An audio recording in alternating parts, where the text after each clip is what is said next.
এই যে দেখেন খাসির পিসে এই যে ভাত লাগানো আছে, এগুলা কি বেঁচে গেছে, তারপর এগুলো ফ্রিজে রেখে দিচ্ছে, এগুলো কবে খাওয়াবেন মানুষকে?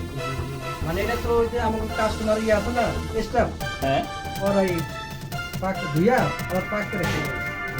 তো এখানে কত কেজি আছে, এরকম কত কেজি মাংস আপনারা বাছাই বাছাই রাখছেন? এই সবই তো ভাত লেগে আছে, জি এগুলো কবে কার, কতদিন আগে? আজকে রাতে এগুলো আজকে, এগুলো তো সব বরফ হয়ে গেছে, মানে ডিপ ফ্রিজে কি রাখি বুঝাচ্ছেন? বড় হয়ে এগুলো এগুলো তো সব একই অবস্থা। এইটা স্যার আছে আর এইটা আর এটা আছে পরশু দিন। এই যে এইগুলো তো ভাত লেগে আছে, এই বাসি খাবার মানুষকে কেন খাওয়াবে? যেমন কাজ বেবার আছে না সব খাইলে তো এটা খেয়ে ফেলতো।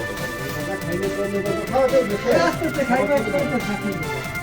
মানে সবই তো আপনার বেঁচে যাওয়া খাবার, বেঁচে যাওয়া খাবার আপনি কতদিন ধরে এই বাসি খাবার মানুষ, আপনি যে বলতেছেন এই যে দেখেন এগুলো তো একেবারে পরশু দিন স্যার একেবারে বরফ হয়ে গেছে, সাদা বরফ, এগুলো মানুষকে তো খাওয়াইতে পারবেন ঠিক না। আছে ঠিক আছে। আর এই যে এই ফ্রিজের অবস্থা দেখেন, এই যে দেখেন এইটা কি রাঁধছেন, এটা এটা গোস স্যার। এই কাঁচা মাংস, আর এই যে নিচে রান্না করা খাবার, যে উপরে হচ্ছে যে রান্না করা খাবার আর নিচে হচ্ছে কাঁচা মাংস একসাথে রাখছেন, নিচে রক্ত পড়ে আছে, এটা তো করতে পারবেন না, সবগুলোর জন্য আলাদা আলাদা ফ্রিজ ব্যবহার করতে হবে। ঠিক আছে তাহলে ফ্রিজে জমালি মানে এটা আলাদা রাখতে স্যার না অবশ্যই আপনাদের তো আলাদা ফ্রিজ আছে।